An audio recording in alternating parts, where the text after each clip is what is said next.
Hey all, Pete here. I'm going to show you a simple muskrat set. And again, I'm out here in July shooting water trapping videos just because it's warmer and I don't have time to do it during the season. And usually I'm by myself anyway, but today my lovely, beautiful, and talented and very angry right now wife is with me. She's not angry, but she's been a good sport. We're out here wading around in tennis shoes and shorts, and that's not much different than the way I like to trap, honestly. I'm not a big fan of waders, but if it's real cold, I'll wear them. Otherwise, I just get wet. But unfortunately, we went all the way out here, and the rock I wanted to use for my video is right here. It's underwater. So this is a prime spot for a muskrat set. It's a great spot. During the spring, before the water starts running off, and it's really high right now because it's summer, but this rock right here is exposed. It's a big rock, and there's usually a pile of muskrat crap on it about this tall. And so what I do is well, first let me talk a little bit more about this area. So you've got, again, this is what I talked about in my other videos, is you've got a strong current out here, real strong, very strong current. And then over where I'm standing, you still got a current, but it's not quite as bad, okay? And so rats coming down the creek, they're gonna come down one edge. They come down that edge, they're just gonna keep going. There is nothing over there to interest a muskrat. There's no place to really get out of the water that they would be interested in. There's an overhang right there. If you can see that overhang where that branch comes out into the water, that would be a good spot for a feed bed set. No, over here, James. Oh, sorry. Over here, yeah. See that branch coming out of the bank? Yeah. Okay, see that mud in there? That would be a good spot for a feed bed set. So I may do a video about feed bed sets, but basically what those are is you just take some carrots or watercress or something, make a little ramp going up, put all that stuff up there that they like to eat, put your trap right at the base in the water. So a rat coming down that side might see that stuff, go up and eat, and that might be a good spot for a feed bed set. But there's nothing over there along that side where a rat's going to crawl out to take a dump in the springtime when they're running like crazy everywhere. But right here where the current is less, there's less of a current, water's a little more slack. This rock is usually exposed. It's a big boulder and it's flat, and there's always a big pile of muskrat crap on it. That's where I put my trap. Now, how do I do this? Well, like I said in my water trapping, getting started water trapping video, I seriously hate carrying a bunch of crap with me when I trap. So when I'm muskrat trapping, it's wire traps and my trap pliers and then my knife. And what I'll do is I just wire to a rock, and you find a rock that's got some natural curves on it that'll hold your wire. Make sure your wire's tight. Okay, because if a coon steps in this, he's going to drag it up on the bank and tangle it up. You don't want your wire to come off. Then I just wire my trap to it. Normally I would tighten out with pliers to make it a little tighter, but I'm not going to be setting this today. And then, because I can't use that rock, I'll just kind of use the edge of this one. I like to set my trap first.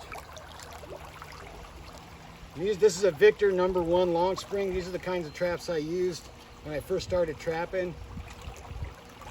I still think they're arguably one of the best #1 long springs there is out there. The other one is this. The tied for first place would be my Sleepy Creek #1s. The only reason I like these a little bit better than Sleepy Creeks is because you can adjust the pan tension. And the only reason that I feel like you need to adjust the pan tension when you're muskrat trapping is if you've got a rock like this one here, say, and there's birds landing on it. Well, birds will land on your trap, and there's no sense wiping out the robin population. So I'll adjust the pan tension so that a bird can land on it and not set it off, but a muskrat can land on it, stamp on it, and still set it off. But that's the only reason. Otherwise, flapper pans for me when I'm muskrat trapping. Some people do it differently, that's fine. So anyway, let's say I'm out here in the spring and there's muskrat crap on this rock, okay? So let's say the muskrat crap's right up here. So my trap's gonna go about right there. That rock goes out to deep water. I like to throw it a little farther than I should have so that I can pull it just a little bit back and position it. Boom. That's about how that set would look. Okay, I might put a little moss or mud in there and then squish the trap down into it to hold it. And then let's say that this is muskrat crap, this piece of rock right here. I would just set that on the pan, just like that. Done. Rat hits that, boom, swims. Okay, no problem. Here comes Pete to check his traps. Trap's gone. I knew I had a trap right there. I know where I threw my rock. There's my wire. Pull it up. And I half expected to see a muskrat hanging from there. But that's all there is to it. When the season's over and you're pulling your traps, pull your rock out. What I like to do is if that's the first year I use that rock, then I'll cut the wire, but I'll leave the wire on the rock and I'll set the rock up on the bank. So next time I come, I can use it again. If I've used that rock for a couple seasons, then I'll cut all the wire off because the wire starts to rust and I don't want to leave wire and stuff out in the wilderness. So if I'm going to use it again, if I've only used it one season, I'll leave the wire on the rock. So next time that I trap this, I can use that same rock. If the wire's starting to get rusty, I take it all off.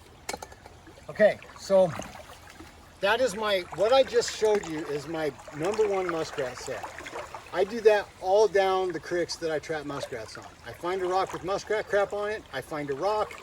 I wire the rock up. I wire it to the end of my trap. I throw the rock out in fast water, and I put the trap on the rock. Take a little muskrat crap, put it on top of my pan. It's that easy. Okay. Now, a couple other things about this area. When I want to catch a raccoon, when I'm like, I don't trap a lot of raccoons, but when someone says, Pete, I want a raccoon. Okay, this is where I go, right here. This is one of my favorite spots. There's another big drainage coming out of the canyon right back here. There's a kind of a wet, slightly moist ditch that goes all the way back to the canyon wall. We're in a canyon here. And there are trees and stuff along it, and then it comes down to the creek. This is a huge intersection. Okay, and in the winter and spring, all these weeds are down. None of these are growing. They're all dead, they're gone. And so I'll put a dog-proof trap over by that tree. I'll put a dog-proof trap in this tree with a scent trail up to it. I'll put a dog-proof trap right down here at the base by this mud. And then a lot of times, this area right here that I just have got all my stuff setting in, I'll put a mink trap in here. I'll make a mink set. This water's lower, and there's a natural cubby right here that every mink is going to explore. Every mink that comes along is going to explore, and I'll put a mink set right there. And it usually it nets me one mink usually a year. It's not a real hot spot for mink, but this is a majorly hot spot for raccoons. And this rock, like I said, when it's exposed in the spring when the water's low, or the winter, late winter, early spring, this is a muskrat magnet. Okay, so what I just described again, simple muskrat trapping. You don't need 1.5s, you don't need number 2s, you don't need lure, you don't need any of that stuff. All you need is traps, wire, and some cutters. Okay, you almost wouldn't even need a rock here. If this tree branch was a little lower, you could wire up to the tree branch, and then the rat would go try to swim and it'd just kind of dangle in the water right here and drown. So again, keep it simple. I do want to reiterate one more time, over here where that branch is coming into the water, that mud behind there, that would be a good spot for a feed bed set. I might do that this spring, this next year, because it's covered from above, so they don't have to worry about birds like hawks and owls getting them when they come out of the water. It's in fairly slack water on that edge, and it's very visible from rats swimming downstream. If they were swimming upstream, they might miss it, but if they're coming downstream, they'd see carrots or watercress sitting up there. So that might be a spot that I do put a trap for a feed bed set in. Might as well. I've already got one here, put one there. Better to come here and have 2 rats than just have one. I think that's all I could say about this area. Remember, God is great, guns are good, freedoms are precious. I may shoot one more water trapping video about floats, but for the most part, for muskrats, this is about all I'm gonna do. Keep it simple. See you next time.